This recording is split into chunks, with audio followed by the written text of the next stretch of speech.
everyone. My name is Glenn Moore.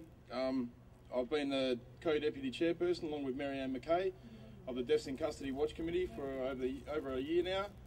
I just want to start by expressing my deepest and sincerest respects to Mr. Ward's family, the community and supporters for standing firm in solidarity and standing strong in the fight for justice. It's the fight for what is right. I also pay my respects to the families of those who have passed as a result of being incarcerated and who continue to seek justice for closure for their loved ones. Excuse me having to read off this paper here, but I want to get my point across. So, freedom, equality, justice and human rights.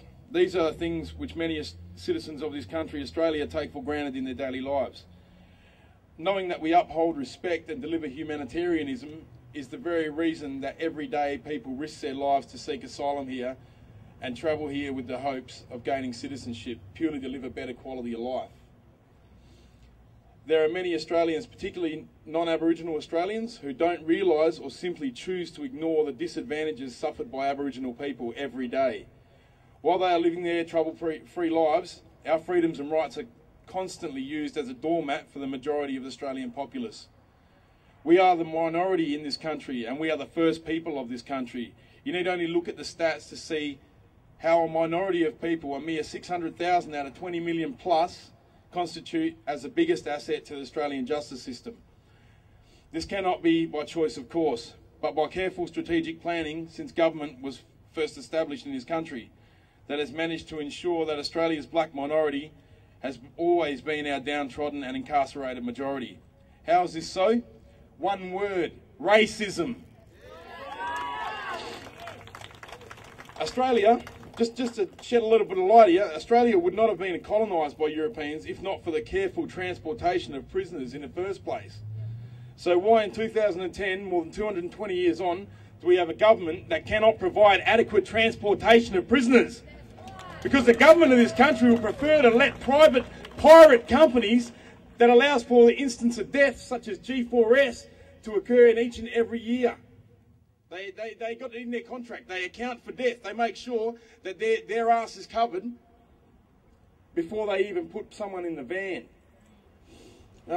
And they're on their way to be punished anyway for their crimes.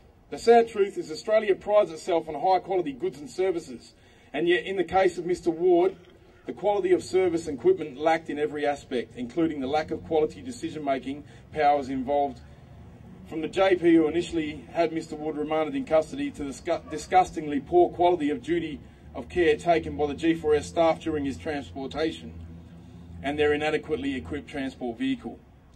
Right up to the politicians, in particular of late the DPP and his decision-makers, who have from day one of the Mr. Ward case had the ability and power to execute justice upon the offenders involved in the case.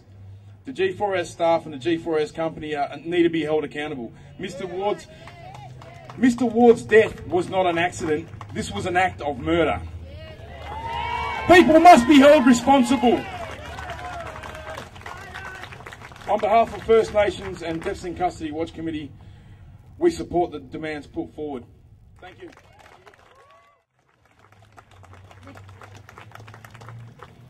Firstly, I respectfully acknowledge the past and the present traditional owners of this Noongar land, and I pay my respects to the elders, past, present and future. It's been almost 20 years since the Royal Commission into Aboriginal Deaths in Custody was tabled, and yet our Aboriginal people are still dying in custody. The coroner found that Mr. Ward's death was a tragedy which was, and I'm going to quote, wholly unnecessary and avoidable. It should never have happened.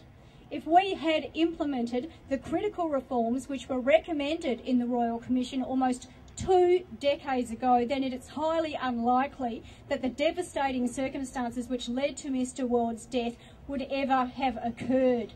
Instead, the criminal justice system has completely failed Mr. Ward and his family. Mr. Ward should never have been in that death trap of a van. That van should not have been allowed on the road. The department, G4S and the G4S employees who drove the van van contributed to Mr Ward's death. And you don't have to take my word for it, that's all in the coroner's report.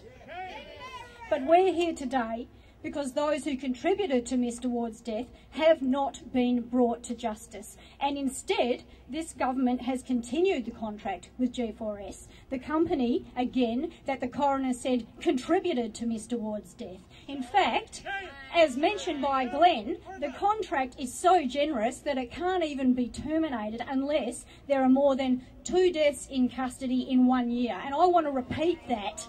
The government contract allows for 2 people to be killed in custody. The government considers that that is acceptable, and it is not.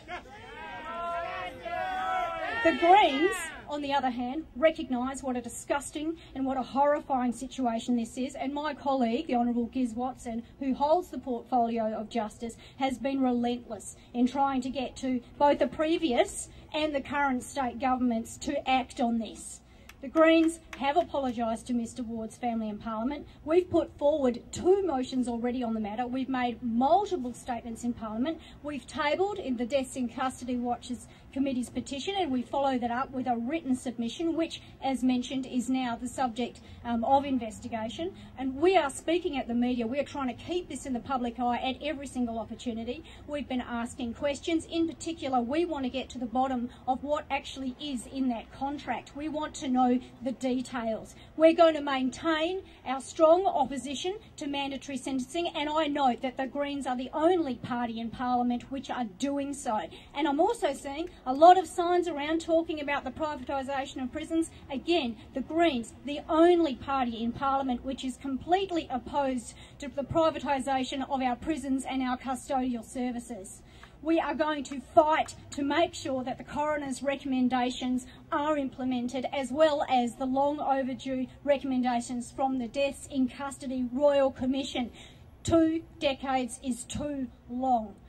We have written to, as well as the Deaths in Custody Committee, we've also written to the Attorney General asking for the DPP's advice not to prosecute be made public. We think they shouldn't hide behind legal privilege. We want to know why charges can't be laid. We want to know what charges were even considered. We want to know the role that the police played just after Mr Ward died, and we want to have that investigated and we want to have that looked at. We want to know why justice is not being pursued. And we want to know if the government is going to be pursuing any legislative change. Basically, we want to know what this government is doing to make sure that this never happens again.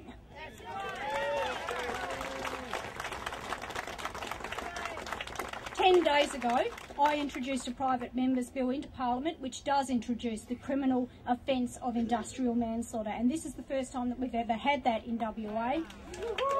If this bill becomes law, then that means that those company executives and employees who knowingly allow unsafe workplaces to continue will face the possibility of up to 20 years jail if someone dies on their watch.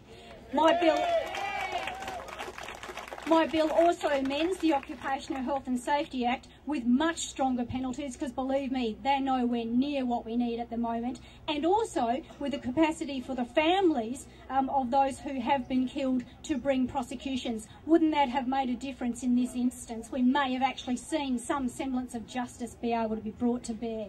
The bill is there now, and it is going to be debated later this year, and that will be the opportunity to see just how serious this government and the opposition are about preventing the deaths of both workers and the public in workplaces. I can't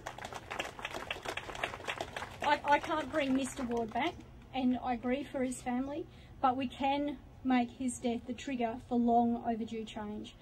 Since Mr Ward died, there have been more Aboriginal deaths in custody. It has to stop. How many does it take? So don't give up. Keep the pressure on. Don't let Mr Ward's death be for nothing, and the Greens will continue to support you and to be your voice in Parliament. Thank you.